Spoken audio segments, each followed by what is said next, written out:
3000 kilomètres de mer, 3 fois 4, 12 années en terre étrangère, 3000 barils d'espoirs avortés, 13 lourdes cargaisons de rêves estropiés, 10 000 kilogrammes d'habitudes nouvelles et 3 ineffables pans d'horizons neufs nous séparent de tes berges. Pourtant, si tu savais, pays de nos blessures et de nos joies à conquérir, combien dans le gris du ciel gris du Grand Nord, notre guitare irisée d'étoiles module encore tes chaudes rabordailles. Combien dans les crins de nos cœurs, ton amour germe, ton amour chante, comme germent les amours des premiers jours, comme chantent les amours des premiers jours. En compagnie plus officielle de Albert Pierre, j'aimerais que tu me parles de ton événement avec la modestie qu'on te connaît, Albert.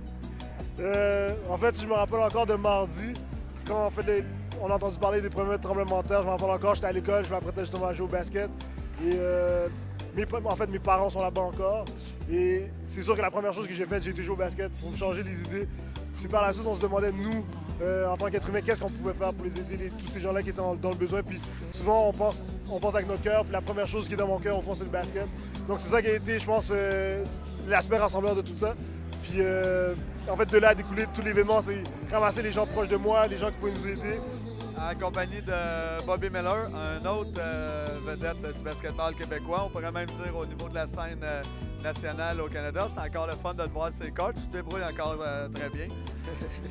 Ça commence à être de plus en plus dur, mais j'adore jouer. Fait que chaque chance que j'ai pour jouer, j'aime ça d'en profiter. Toi, tu n'es pas d'origine haïtienne. C'est entre autres pour ça que tu n'as pas joué avec l'équipe d'Haïti. Oh, je suis d'origine jamaïcaine, mais on est des cousins des Caraïbes. Là, ça aurait pu arriver facilement en Jamaïque, mais malheureusement, c'est arrivé en Haïti. Fait que c'est un moment qu'il faut on se réunir ensemble et qu'on supporte toutes les causes. Tout ce qu'on peut faire pour les aider, que ce soit Jamaïcains, des Barbades, des Bermudes, on vient tous des Caraïbes, fait qu'on est toute une grosse famille. C'est comme une grosse communauté de basket, puis c'est une communauté que tout le monde se connaît. C'est vraiment le fun que tout le monde est venu supporter une vraiment excellente cause comme celle-là ici. En tout cas, je te remercie beaucoup, Bobby, de ton implication. Pour la cause, c'est quelque chose qui devait te tenir à cœur si tu étais ici aujourd'hui. Ben oui, ça me tient vraiment à cœur. Je suis haïtien, mes deux parents sont haïtiens. Puis j'ai de la famille aussi là-bas, fait que au moins ils sont corrects, c'est ça qui est bon. Ça me tenait à cœur de venir. C'est ça, c'est un peu dommage que je ne peux pas jouer, mais bon, c'est pas plus grave que ça. On est en compagnie de Danny Desrivaux des Alouettes de Montréal. En passant, félicitations pour votre conquête.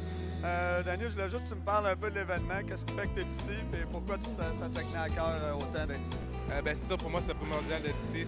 C'est à Laval, c'est là que j'ai grandi. Puis, une grosse communauté haïtienne aussi. Puis, c'est une opportunité pour moi aussi de jouer au basket, revenir un peu aux racines. Où tu as joué au basket dans ta jeunesse? Moi, j'ai commencé à jouer au basket au Laval. J'ai pas joué au foot jusqu'à l'âge de 15 ans. J'ai joué au hockey, j'ai joué au basket, j'ai joué au baseball. Puis finalement, à l'âge de 15 ans, j'ai commencé à jouer au foot. Mais j'ai tout le temps joué au basket dans les parcs près de chez nous. Puis, dans la saison morte, c'est toujours quelque chose d'intéressant pour moi de faire un autre sport. Puis on fait tellement de football pendant la saison de foot que pendant la saison morte, je préfère faire d'autres choses pour garder la forme. Puis c'est aussi amusant pour moi de pratiquer d'autres sports. En compagnie de Mannix Oriental, probablement un des grands joueurs de l'histoire du basketball au Québec. C'est encore le fun de te voir sur les courts. Qu'est-ce qui se passe là-bas pour les tiens là-bas? C'est un peu dur, comme leurs maisons ont tombé, a été démolie en fin de compte, et puis ils n'ont pas à manger, puis c'est bien qu'on ramasse de l'argent pour eux. Marc-André, juste une petite présentation. Qu'est-ce qui est le fun? Pourquoi je tenais à t'interviewer? C'est à cause de toute l'implication que tu fais auprès des jeunes, peu importe la communauté, mais auprès des jeunes. Fait que je pense que ça devenait encore plus important pour toi d'être ici aujourd'hui. Bien, absolument. Écoutez, moi, je travaille dans une école à Saint-Laurent qui est très multiethnique. On a beaucoup d'Haïtiens qui sont touchés. Certains de mes joueurs sont touchés, qui avaient leurs parents là-bas, la famille, des sœurs qui ne sont pas encore retrouvées. Fait que dans des occasions comme ça, moi, je suis quelqu'un qui croit, comme beaucoup de monde ici, qu'il faut se mobiliser dans une situation problématique, soit qu'on se sépare, soit qu'on se met ensemble. Puis c'est de partout ici. Il y a plein de monde qui sont impliqués, plein d'organisateurs, autant dans notre école, dans la communauté, que dans la communauté plus large. Mais également, j'aimerais ça que tu me parles un petit peu, là, au niveau là, de ton école, est-ce que les jeunes qui sont touchés, est-ce qu'ils peuvent avoir recours peut-être à un service d'aide là, pour les aider à passer au travers cette épreuve-là, étant donné qu'ils sont un peu impuissants en étant ici au Québec, en ayant la famille là-bas? Oui, l'école s'est mise en marche rapidement. On est une école qui a beaucoup de services, beaucoup de ressources. Il y a beaucoup d'Haïtiens, donc les psychologues, d'ailleurs les psychologues sont des Haïtiens à notre école. Dans le cas, c'est un heureux hasard parce que les élèves pouvaient se sentir en lien avec la personne qui leur parle. C'était pas quelqu'un d'étranger pour eux, c'est quelqu'un qui pouvait les comprendre. Donc l'école a utilisé toutes les ressources, des psychologues, a mobilisé des ressources financières, a fait des activités un peu pour ramasser de l'argent aussi. Mais les élèves sont encadrés par les professeurs, les psychoéducateurs, les travailleurs sociaux. Et la psychologue, puis ça va dans le bon sens. Accompagné de Marco Beauchamp, une ancienne vedette des Citadins de l'UQAM, une des grandes vedettes individuelles du match aujourd'hui, mais surtout, qu'est-ce que je veux soutenir, c'est ta grande implication pour la promotion de l'événement. En effet, avec Dynamo Basket, on a eu la chance de participer à cet événement, en fait, ce happening-là. Puis de prendre le basket pour rassembler du monde, j'ai trouvé ça super plaisant. Fait qu'on est super content de la réussite de l'événement. Puis encore à faire toute une performance aujourd'hui, mais c'est pas là-dessus qu'on va s'attarder, Marco, c'est beaucoup plus sur ta présence ici pour la cause d'Haïti et les catastrophes. Ben oui, absolument. Écoute, quand on m'a appelé pour participer à cet événement-là, là, je t'avoue que j'étais vraiment content. Tu sais, il y a beaucoup de gens qui s'impliquent parce qu'ici, on est loin d'Haïti, là, quand même.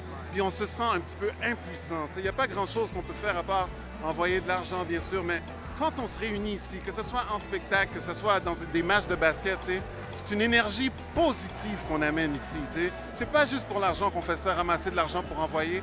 Il y a une énergie positive qui se passe ici. Il y a un esprit de fraternité, puis c'est cette énergie-là qu'on essaie d'envoyer en Haïti pour sauver le pays. Qu'est-ce que ça te fait de jouer avec ces grands joueurs-là dans une cause aussi importante que celle des événements Haïti? Mais de un, c'est sûr, c'est un honneur pour moi. Il y a quand même des gros noms dans l'équipe présentement. Il y a Manix, il y a Alda, il y a Marcelin, il y a Marco Bolti, etc., Pascal Fleury. C'est sûr, pour moi, c'est un honneur. J'ai grandi avec ces gars-là. Je les ai vus jouer en étant plus petit. Puis en mettant, concernant la cause, comme Adèle l'a bien dit tantôt, 7 200 $, qui l'aurait pensé? Puis pour de vrai, ça, c'est notre plus grosse victoire qu'on ne pouvait pas avoir. Puis en même temps, je voulais juste remercier tout le monde, que ce soit tous ceux qui ont participé à l'organisation, à pouvoir donner cette fondation-là. Fait que pour de vrai, merci à tout le monde. Puis...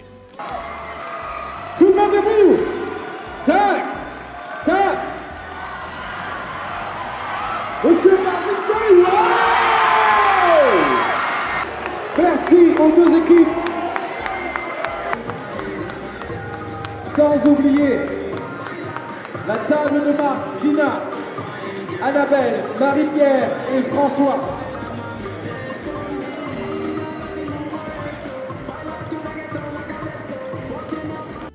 Moi-même, je sais pas trop quoi dire parce que je suis surpris de voir toute l'ambiance qu'il y avait ici.